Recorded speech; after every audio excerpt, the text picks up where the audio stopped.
impact picking and vibration picking can be one of the fastest ways to open a lock. These methods are also beneficial because they require less skill. These methods work on most pin tumblers.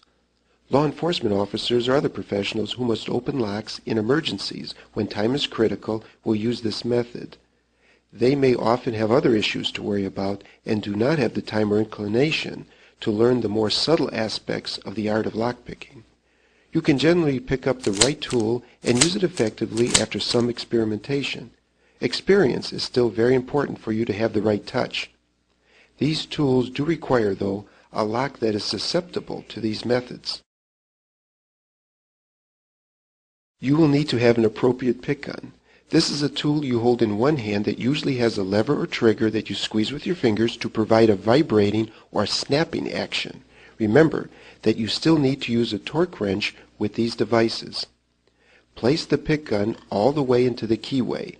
Insert the torque wrench, applying a rotating pressure on the wrench, and squeeze the trigger. Do not move the gun vertically or laterally while picking. As the pick strikes the pins and knocks them upward, use your torque wrench to cause the plug to catch the top pins as they jump into the hull casing. This method uses a snapping motion. A flat tool accelerates toward the pins and strikes them all simultaneously. The physics is similar to billiard balls or those desk toys that have one marble swing and hit a second. The momentum from the first ball is completely absorbed and passed to the second, which moves on roughly with the same speed, leaving the first ball in place. This is what the impact attempts to do. It impacts the tips of the bottom pins with just enough force to knock them into the top pins, thus knocking the top pins up into the hull.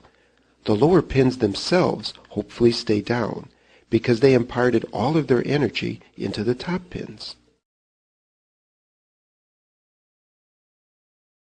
You really don't have to know all of this theory to effectively use a vibration or impact tool. Just put it in the keyway, pull the trigger, and rotate your torque wrench at just the right time. You must be sure to make contact with each of the pins. When using an impact tool, make certain that you impact the center of each of the pins exactly straight on and at the same time. This means the blade must be exactly parallel to the keyway.